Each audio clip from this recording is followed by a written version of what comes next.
This episode of the Media Leader podcast was edited by our production partner, Trisonic. For a full range of audio, media buying, and creative services, including podcast production, check out trisonic.co.uk. What do you need most, and where are you going to get it from? Welcome to the Media Leader podcast. I'm Jack Benjamin. It has been a tough year for many working in media. Jobs appear to be shrinking amid AI transformations and cost-cutting drives necessitated by struggling or transitioning business models. WPP has cut its headcount by 7,000 in the past year.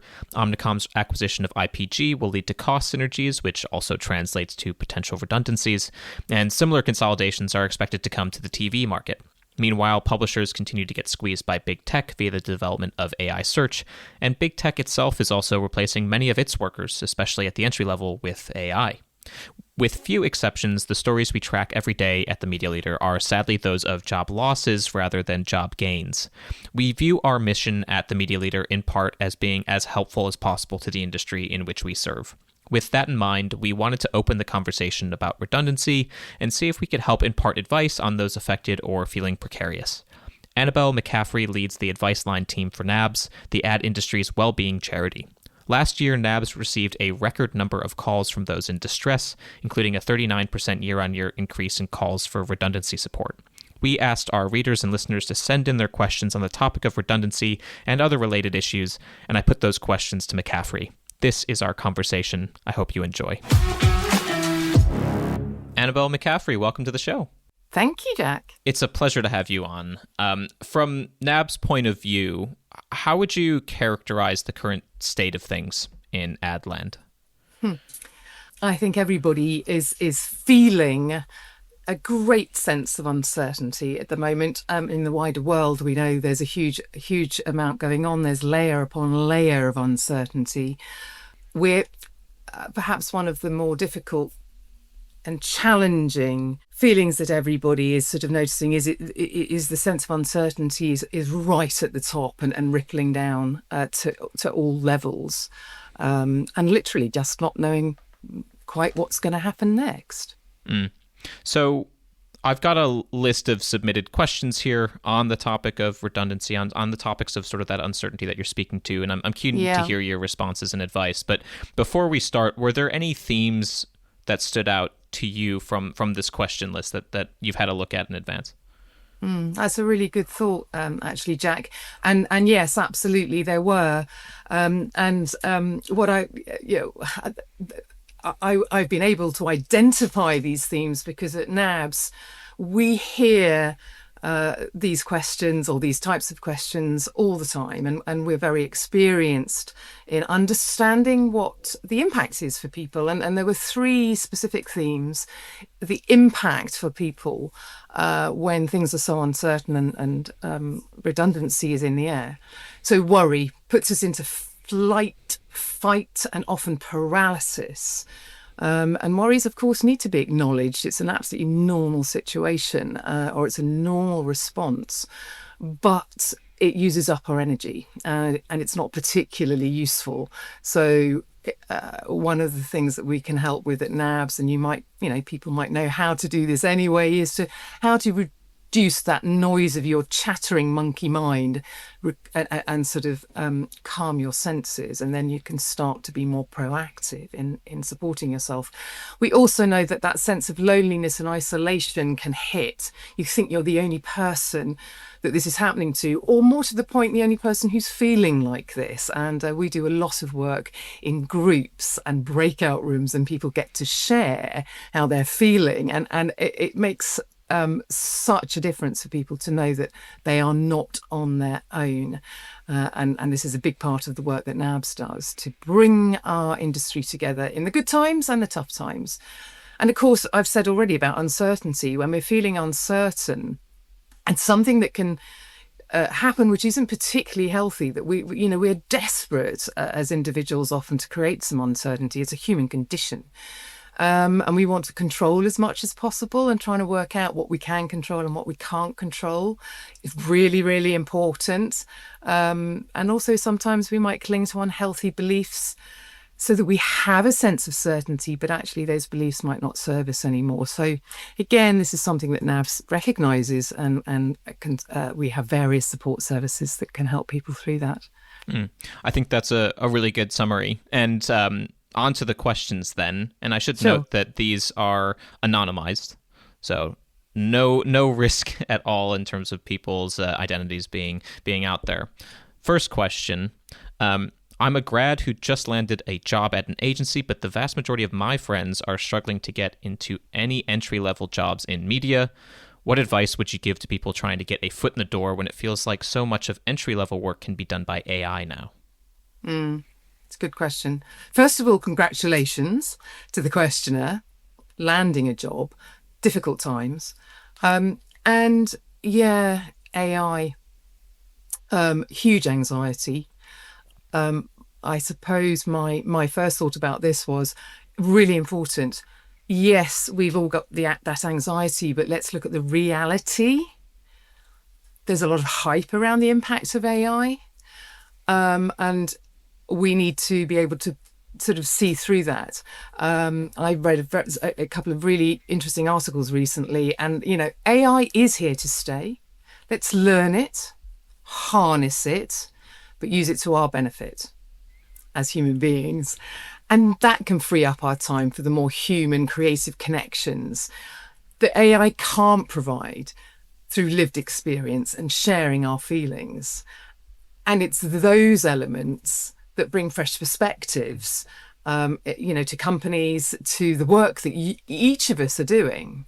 And when you are applying for roles, employers want to hear how you are going to embrace AI, but control it and make it work for you and for them. So lean in, connect with others who are leaning in as well, learn from them, and attend group training. There's plenty out there. I think it's a very interesting one, because even though I think many people would agree that sort of the human element is so important, that there's the concern that maybe at the C-suite level, all they're really concerned with is cost-cutting measures, and especially the entry level could be relatively easily cut. And even if that might be the case, and certain entry-level tasks could be replaced by automation, there needs to be some way into the mid-level for a lot of people. Yeah, absolutely. And I think this is where the uncertainty is. We don't know what that looks like at the moment. But again, people from reading perhaps a more balanced view, jobs are going to change. Let's face it, jobs that we're doing now, 30, 40 years ago didn't exist. So, but the other strong message is that I'm hearing and reading about is it even though it feels as though things are changing very quickly, it will take time. We will have time to adapt, and that's one of the most important things. It is to educate yourself by reading the balanced views of what is going on and how AI is going to be impacting those entry-level roles. Absolutely, but there will be other entry-level roles. Looking forward to seeing what they look like and what types of training you need to be ready for. Absolutely, there's a sense that it's very much it really is those the human lived experiences. AI literally can't have that, and whatever those sort of I don't even like the phrase softer skills, but it's those skill sets, that empathy, that AI doesn't have feelings, and we as humans really like to connect with other people because they have feelings. Especially in media and marketing. Absolutely. Yeah. There's another AI adjacent question, or at least a question that mentions AI, and it's this. Applying for jobs feels like screaming into a void.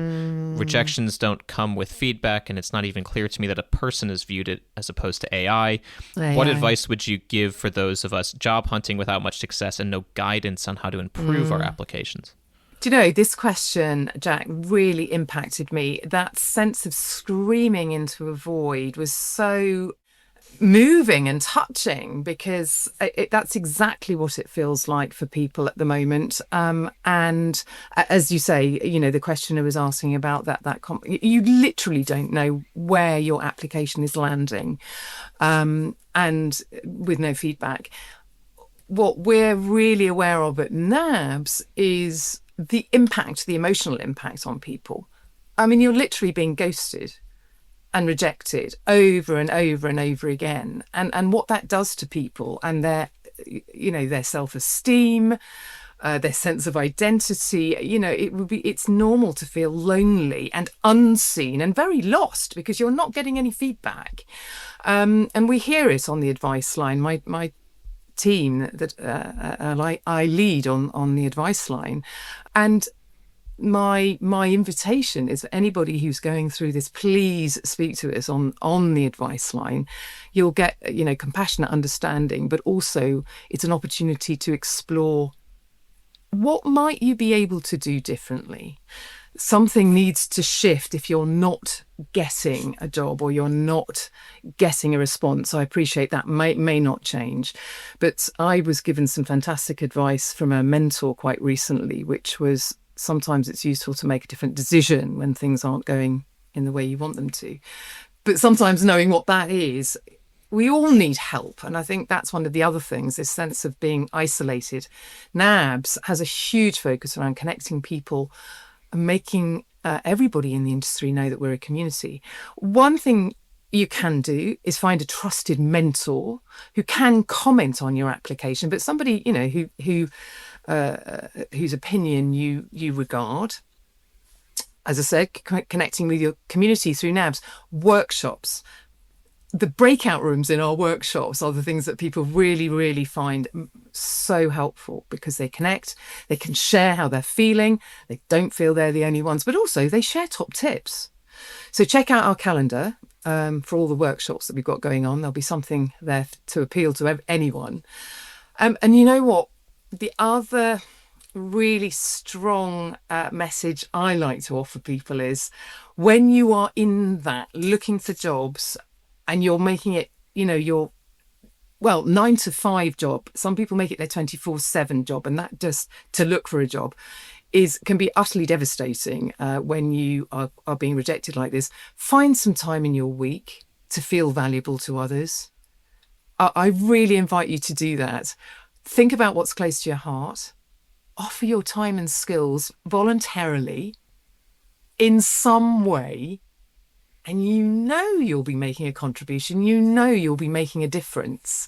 And that change in mindset, again, may just help a shift in how your applications are being written or they might land. Is there anything from the employer's perspective? I mean, it feels like we've sort of normalized a culture of ghosting. Well, I'm sure a lot of people are listening to this that also have jobs, maybe work in HR or know people that work in HR at agencies. Should they be doing something a little bit different here?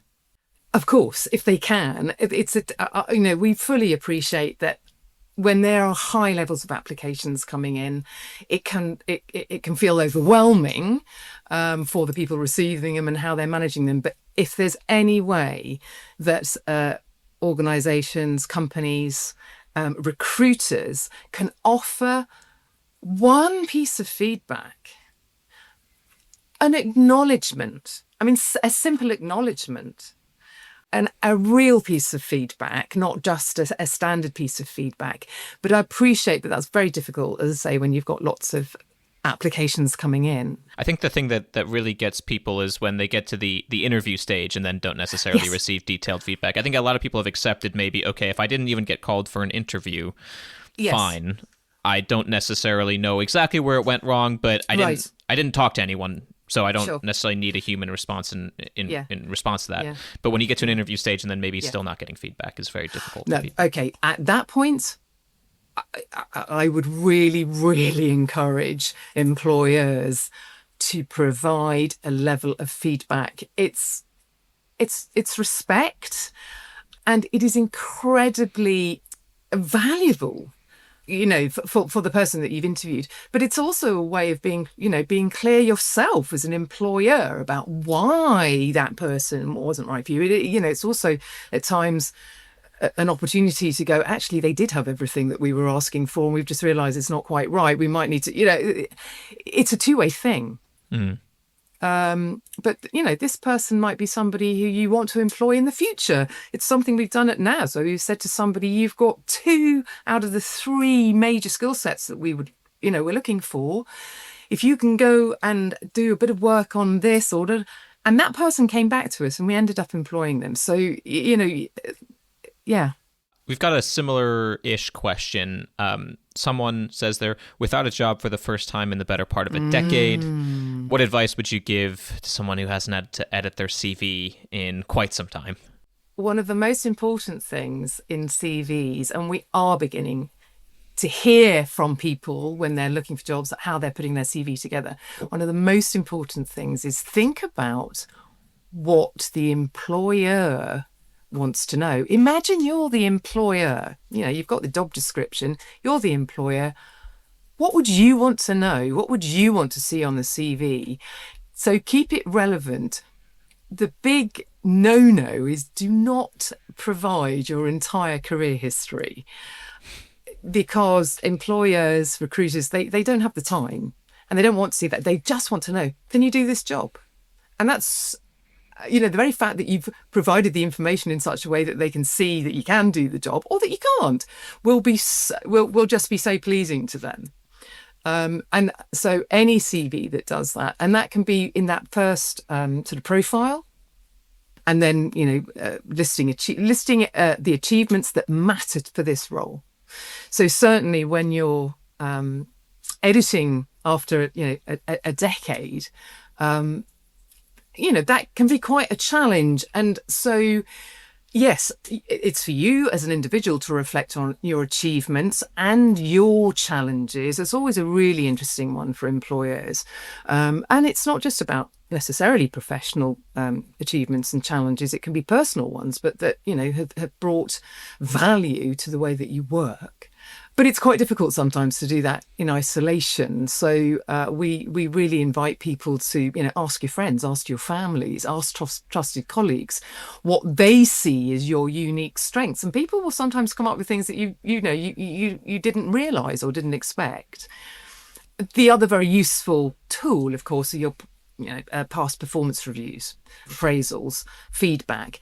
They will be great reminders of how you've approached challenges. I think that can be very useful for employers. They often want to know, all right, you might have achieved that, but how? What skill did you use to achieve what you achieved? And finally, big invitation, attend Nabs workshops. They're great for connecting, learning and sharing, as I said, but we have some very specific workshops: owning your career superpowers, create your personal brand, which is particularly good. Who are you as a brand in our industry? You need to be able to explain that. But also things like confidence and gravitas. After 10 years, suddenly finding yourself in this position, it can knock your confidence. And it might need a bit of building up. And so workshops like that, again, opportunity to connect and chat with others about how it feels. I'm glad you've mentioned the workshops. Of course, a great opportunity to sort of meet other people and get great ideas. At the same time, we also have a question in that addresses something similar, which is, what advice would you give to us tired by networking events, cold messaging for coffees, this person can only drink so much booze and caffeine, both of which they're trying to cut back on. A lot of people are trying to cut back on those things. Obviously, there's probably not a lot of booze at these workshops, but the people that are maybe a little bit tired of trying to schedule all of these things, as you mentioned, the 24/7 on, it can definitely feel pressure all the time to be reaching out to people as well. Absolutely. And it's exhausting. Absolutely. Yeah, absolutely. And I mean, yes, thank you for acknowledging. I think our workshops, where we're reaching out to, a community, a group of people, is a really good way for anybody to broaden their network. We also have very specific sessions called Connect sessions, where there is perhaps a bigger focus of connecting, and they're around they're around the more emotional impacts that people are experiencing. So we just ran literally last week a redundancy, how to navigate redundancy and organisational change, and what people talked about was the impact on them, the loss, the sense of loss in all manner of ways. But what they all give feedback about is the breakout sessions, where it's much easier sometimes for people to share and learn in that much smaller group. And there's a real sense of mutual support and enjoyment. There's a little bit of laughter, in sharing, oh God, yes, I'm going through that too, but also, sharing top tips. The other thought I had about this, and I was chatting with colleagues about, when you're looking to network, there are so many free events going on in our towns and cities across the UK. And if you can find out a little bit about the likes and focus of interests of someone perhaps in particular that you want to network with, and find out about them and their life experiences and use that to entice them, really, because you want to make it, what's in it for them, entice them to meet up with you, whether it's an art gallery or they might like, walking and talking in nature, a local park or by a river. So find a different environment from the coffee shop or the pub. It's free for a start and doesn't involve caffeine and booze. The other really important element to making your networking successful is be really clear and specific about what you want to learn and know from that person or others that they can connect with you, so that when they have a reputation, and if they want to feel comfortable about connecting you with others, they need to know that you know what you want and what you want out of that connection. That then creates a two-way thing. You are respecting them and respecting and offering them that you know who they are and you know what their likes are and their focus of interest is, but you also are being very clear about what you are looking to find out from them. Yeah, I think that's definitely fantastic advice. I think that's something that, especially I remember in being in college and like first finding a job and being uncertain actually about what you even want, especially for entry level, early career people. Yes. Not necessarily having that answer ready in terms of what specifically you want. That doesn't necessarily come to everyone, in their early 20s, say. I think that's really great advice to just have a plan of action in terms of there's a reason you're speaking to this person, you've reached out to this person. There you go. Yeah. That's it, Jack. And it sounds like also networking in groups can be really helpful. Sort of multiple things at once, multiple birds with one stone. Absolutely. And I think, to your point about the entry level through networking in groups, you can share. Sometimes I'm not sure what's useful to be asking people and hearing from others. What they are finding useful and what they have found has worked. Yeah. Definitely.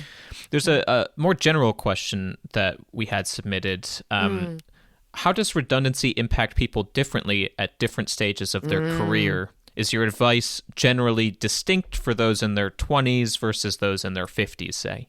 I'm so glad somebody put this question in. I might have slipped it in myself and pretended it had come in because it's really, really relevant.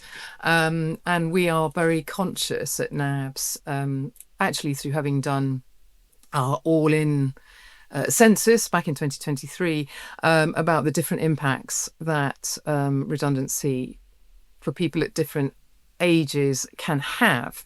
Having said that, what I do want to really emphasize is that there are some, what would you call, universal impacts. So our approach initially is we absolutely acknowledge that redundancy, no matter what age you are, is a loss. And I think a lot of people don't even think about it like that. They might be feeling a lot of the feelings that we have when we feel a loss. It's a bereavement. Grief can hit us in lots of different ways and actually can remind us of other bereavement. And that can happen at whatever age. And yes, again, the other sort of more universal impacts can be a loss of identity or a loss of confidence, a loss of self-esteem. But what we are aware of is that at different life stages, people have got different pressures. So, yes, we're aware that at entry level, when you're in the first 5 years of your career, you're one of, we know that things like the cost of living is really, really tough for people. Finding their rent, the cost of rent, and suddenly you haven't got a job. But, worrying about the roof over your head stops you from thinking about, it can actually stop you from thinking about, how to find your job. Or you go into panic mode and sort of scattergun approach, which often it just uses up energy, a little bit like the person who's over networking or sending out, applications so broadly that actually they're just getting all these rejections. So there's that sort of ripple effect. And of course, then when people are in their sort of middle career in our industry, which we know is sort of 30s to 40s, there are often the pressures of you've got your mortgage, or you've got your caring responsibilities, whether it's as a parent, or you might even be beginning to be caring for your own parents or somebody else. We know that's also continues to be true for people who are in their 50s and 60s as well. So the financial pressures and worries, the concerns or the impact of caring commitments, but also for people, tends to be more the people who are sort of 40s and 50s and 60s, may be realising that they've got skills gaps, particularly with the way our industry it works or changes so fast. And one of the things, supports that Nabs provides is upskilling grants. So we do recognise that people at times need to upskill. We have great workshops, again, where you can sort of find out about what skills gaps you might have. And again, this is about needing the feedback from potential employers, but also people around you. But you'll often know. And there's some great courses out there. Nabs is very aware of the sort of course providers. And we have, as I said to you, we have one of our Connect sessions, which we hold twice a year, at least twice a year, which is the Navigating Redundancy in Organisational Change, which gives anybody of any age an opportunity to join and hear about the impacts that it can have. I mean, part of those sessions is also to talk about the impact on your body and have you noticed that? And, and an explanation of why that's happening. So it gives you a sense of control back, because that's, again, absolutely a universal theme. When redundancy occurs, that sense of losing control over your life, not being able to plan ahead particularly when you're in redundancy. But once you've actually been made redundant and you're looking for another job, all your future plans are suddenly up in the air. It can have a huge impact. I do sort of at this point want to really encourage people, anyone who's been impacted by redundancy, whether it's recently or in not so recently. A great piece of advice I heard actually on a grief podcast, but it was borrow someone's hope, someone else's hope, by being in contact, having contact with people who've been through it and are out the other end. And I found that such simple but really useful advice, because there is hope. And everything, I cannot emphasize this enough to everybody who's listening, every challenge that you are facing is manageable if you reach out and accept others' support and help. And Nabs is absolutely there for you. We're in your corner, but there will be other people and we talk to people about this. Who else can help you? Where can you find that support? Where have you found it before? But don't try and do it on your own. It won't work. And it feels like, damn near everyone in the industry at some point has been made redundant. Oh my goodness. So there's utterly normal. Most people would be willing to help, or at least walk you through it if it's the first time for you. Absolutely. And I think it's interesting when anybody goes through a difficult time.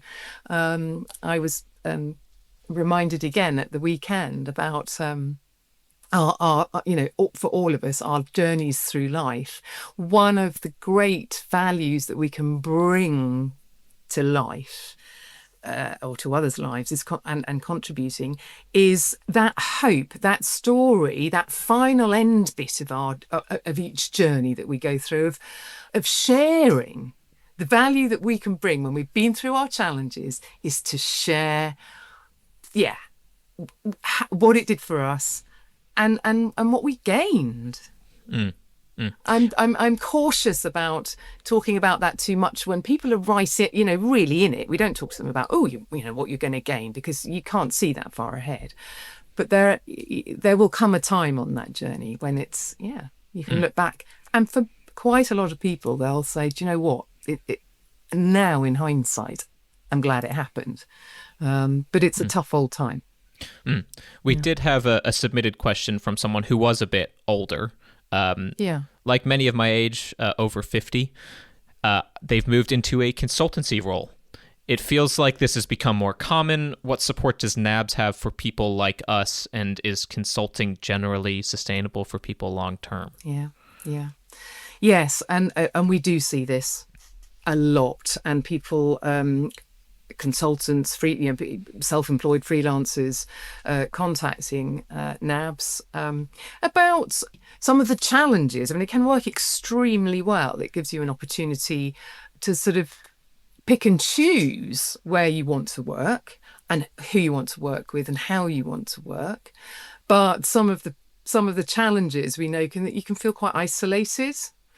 You lose that community that you have in an organisation, often referred to as, the water cooler chats. So you can end up feeling a little bit less connected. And this is where, again, Nabs comes in, because we, again, through our Nabs workshops, it provides that sense of connection. And there's so many of them. Pick and choose, have a look on the calendar. The one that I've already mentioned, and I think in these types of situations where you're setting off for the first time as a consultant, who are you as a personal brand is incredibly important to really know and understand and portray, obviously. But what we are aware of for freelancers, consultants, is the financial management, the feast or famine of being a freelancer, the work-life balance, which I think sometimes that people think, if you're a freelancer, you can have lots of time off because you're your own boss. And of course, can often be quite the opposite, because you never know when your next job's coming, and so you can sometimes become utterly overwhelmed. So finding that work-life balance is really important. And again, we've got plenty of sort of support and experience that we can either talk through on our advice line, sort of one-to-one, but again, our explore sessions can and again, the idea of connecting with people who are going through it. The other thing we are aware of, and we do get contact calls about, is what do I do when my client is not paying my invoice? And of course, again, when you've got the actual job to do for your next client, but you've also got your chasing your invoices. You've also got your chasing your next client. It's a lot to take on. So finding your sort of tribe, and actually we've got we've got lots of content on our website, and we have got a specific focus around freelancers and consultants. So do look on there.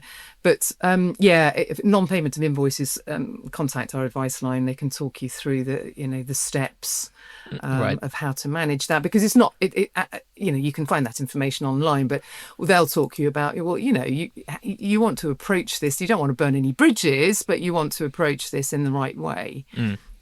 Hire a very large person to threaten them. Is that part of the advice? Yes, I'm joking. That's a great idea. Yes, exactly.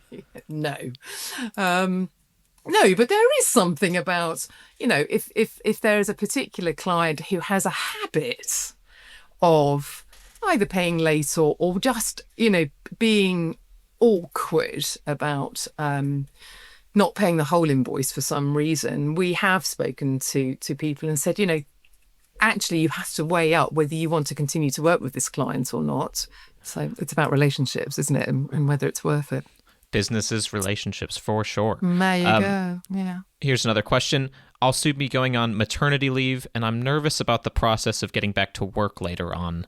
What advice do you give to working mothers? Yeah, great question. And actually, I sort of looked at this in it's sort of two elements here. We've got the process of returning to work. Absolutely understandable, feeling nervous and already thinking about it just before you're about to go on maternity leave.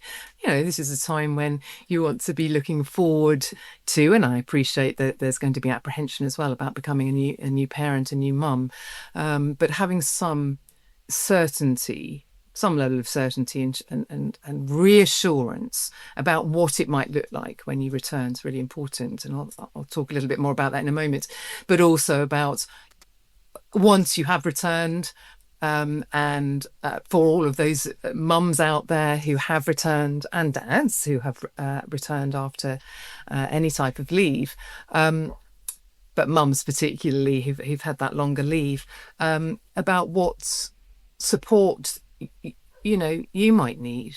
So thinking about as that returning mum, it's information is what you most need, isn't it? But also, so information from your company, particularly.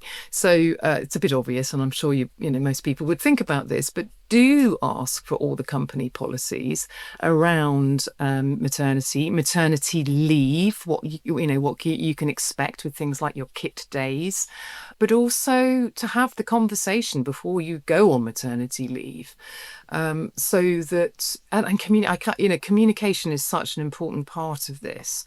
So what the expectation might be from your company in returning. Can you do a phased return? What type of flexibility might be available? You're not going to know until the time comes, of course. And I think it's that asking your company to acknowledge that this is a transition and it will take time. And my message to all those returning mums is, please remember that it's a transition. It'll take time. You are not expected to land and start to run on that first day back. And obviously use your kit days. Lovely idea. A lot of companies have buddies, find out, can your company, if they don't, is this something that they can consider, that when you return, that you have a buddy who supports you through, any new systems, any change in culture, any change in staff. So it comes back to that sense again of not feeling alone, a feeling that people have got your back. We all know that as working parents, the skill set that you've developed, what a huge value to companies. And I wonder, how much parents actually share that with their company or point out that their parenting skills and their ability to juggle responsibilities, really do bring an extra layer of skill set to the way they manage their working day, their team. And we at Nabs, surprise, surprise, of course, we've got an explore session for you all called Finding Balance and Thriving as a Parent or a Carer, because we know that caring for anybody, whether it's a child or a parent or a member of the family, have very similar impact on you. It's trying to find that balance, isn't it? And I think that's really, really important, as a returning parent or as a working parent, particularly as your children are going through transitions themselves. Of course, we know, just had September, children, going back to new schools or going back to a new class can be, for some children, quite disorientating. And as a parent, having to manage that as well as your day-to-day work, these might be the times that you need to use that parental leave that's available to you. Remembering what's available to you and asking for it. Final question that was submitted is a little bit different. It's from the other side of the process. I know. I love this one. Yeah. We're looking to reconsider our mental health support effort at our organization amid the turbulence in the market that we've been discussing about this whole conversation. A few things we've struggled with in the past are low take-up of mental health days, other support efforts. How can we do more to support staff, especially, I would add, if the staff might not be interacting with them as much? Yes, absolutely. And I think, we have heard this from both sides before, from companies saying, we want to support our staff, but we're putting on this or we're doing that and people aren't turning up. Right. And equally, speaking to the individuals saying, but, it doesn't do it for me. What individuals want, and we know this again from our all-in census, they want a culture, not the occasional day.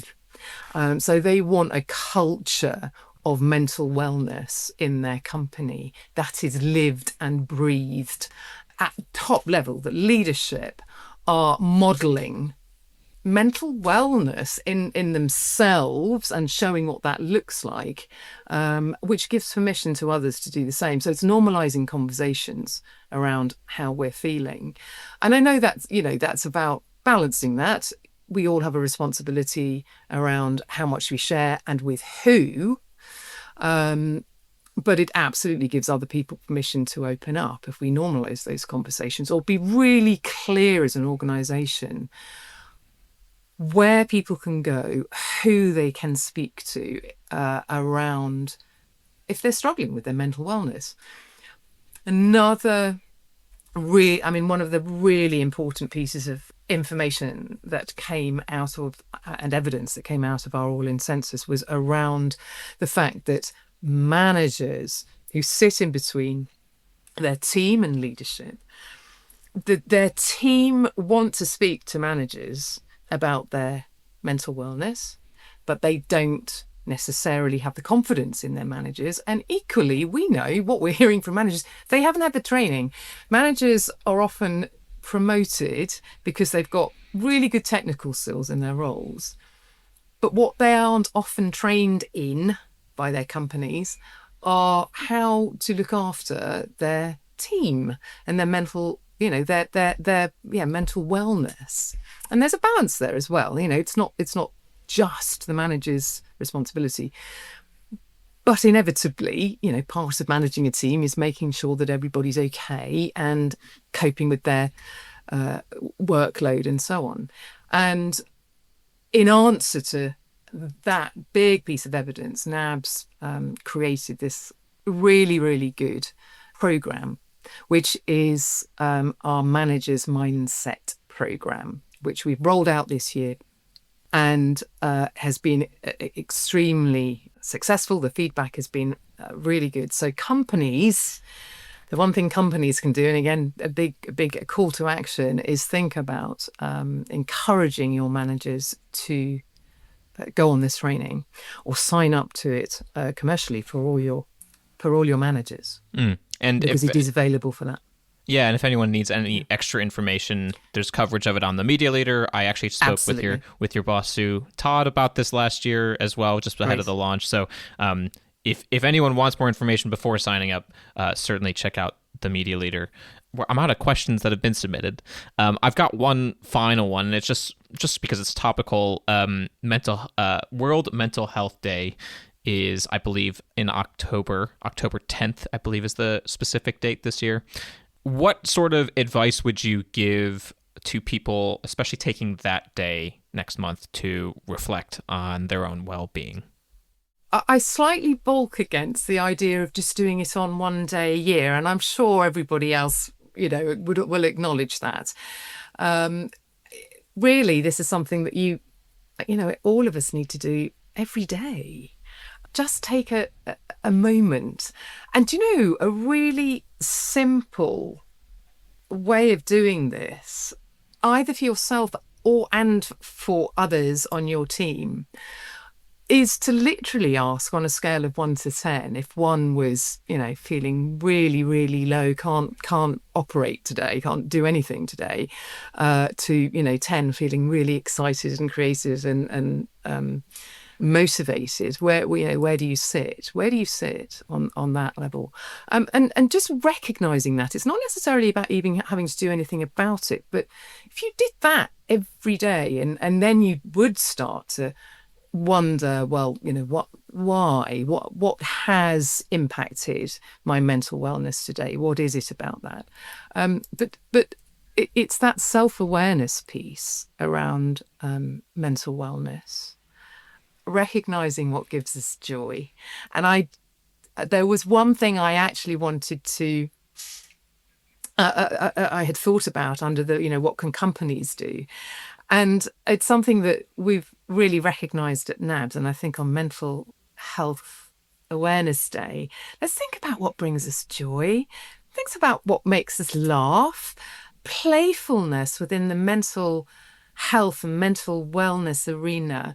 There's lots of it going on, but I wonder if we need to ramp that up, because we all know that having a good laugh with others, connecting with others. Do you know what? Singing with other people, even if you're crap at singing. I was doing that at the weekend with a group of people, and we were laughing so much because we were so awful. It was hilarious. It creates moments of wellness, and finding those moments. I think that's the really important thing. It's recognizing that building those small moments. Don't try and change everything in one great big thing. It's small moments of contentment and happiness that will support each of us, and reaching out to people. And we know that, making a connection, mental wellness. I'm looking at something here. It's about relating to people, connecting with people, thinking about what you want from others, and asking for it. It's something that we ask a lot, or we ask regularly to people on the advice line. What do you need most, and where are you going to get it from? And we'll talk through with you where you might find it, being a bit clearer. Well, I think that's a great place to end it. Annabel, it's been a total pleasure. Of course, anyone listening can always call you and your team for assistance, and it's a fantastic thing that our industry has a service like Nabs provides. So thank you for your work, and thank you for your time today. Jack, thank you very much for inviting us to share. Thank you for listening to the Media Leader Podcast. Our executive producer is me, Jack Benjamin. Special thanks to our production partner, Trisonic. You can find all our episodes on the podcast platform of your choice, or on our website at uk.themedialeader.com. But do please remember to subscribe to be notified of our next episode. You can also subscribe to our newsletter at The Media Leader to receive daily coverage of all the biggest news stories in media and advertising. From all of us at The Media Leader, I'm Jack Benjamin. See you next time.